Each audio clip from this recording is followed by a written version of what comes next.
Good morning students. Now we are going to study the second part of our experiment number 1, that is to study the reverse bias characteristic of PN junction diode.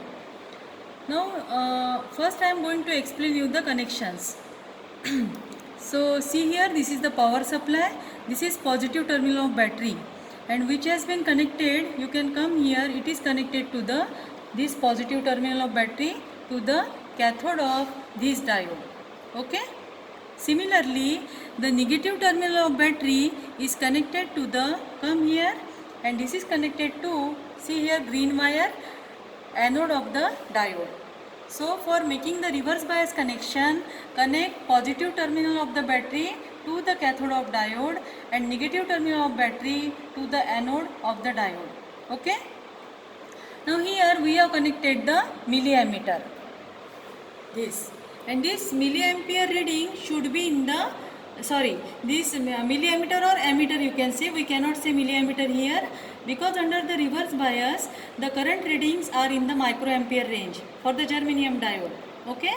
So we have shifted this current knob from milliampere for the forward bias and microampere for the reverse bias readings.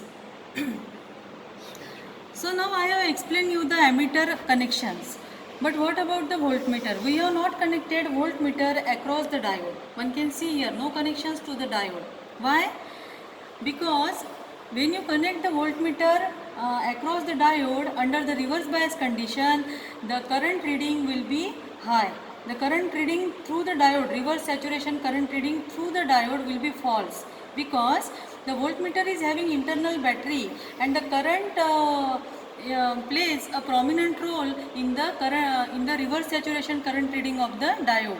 As originally the reverse saturation current flowing through the diode from cathode to anode is very small in the microampere range, and also microampere current will be provided by the voltmeter, and therefore when you connect the voltmeter across the diode while taking the reverse bias readings, that will be false. So remove the diode across voltmeter across the diode, we directly take the power supply voltage reading, and then we will take only the current flowing through the diode.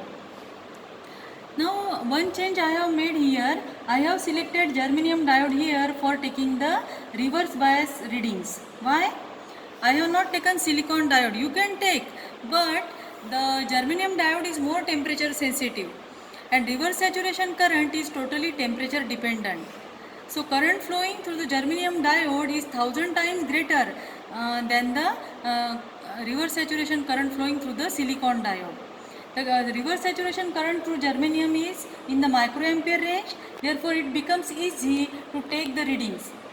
And for taking the reverse saturation current readings of the silicon diode, we will require to note down the readings in the nanoampere range, and that becomes difficult. It is not possible to take with this ammeter. Okay. So we will cover the germanium diode characteristic also here. So both diodes we are considering here. For forward bias silicon diode, for reverse bias we are considering the germanium diode. Now we will start the reading. How to take the readings? So first thing is that the changes we are going to make in the power supply voltage is in the steps of 1 volt. 1 volt, then 2 volt, 3 volt, like that. For forward bias, we take the readings by using the voltage steps of 0.1 volt. So that is the main difference. Now I am increasing the reverse voltage applied to the diode. So see here, voltmeter. So this is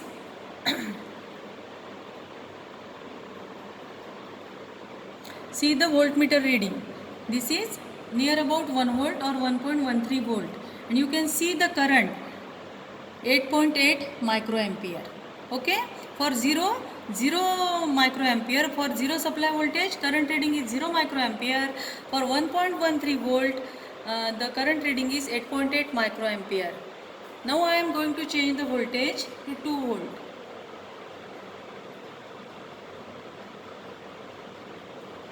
So this is 2 volt reverse voltage. Now current you can say it is near about constant 8.9 microampere. Now making the voltage 3 volt.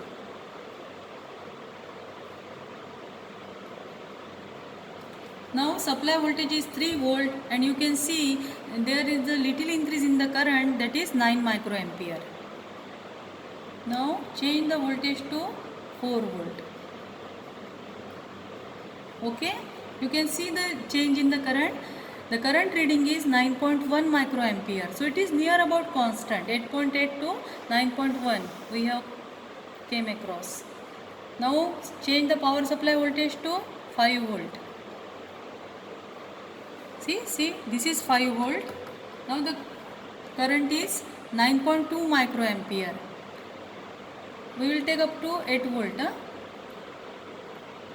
Now this is 6 volt power supply voltage. The current is 9.3 microampere. For 7 volt, you can see the supply voltage I have changed to 7.19 volt. Now the current is 9.3 to 9.4 microampere. So very little increase is there. Microampere increase, 0.1 microampere is nothing.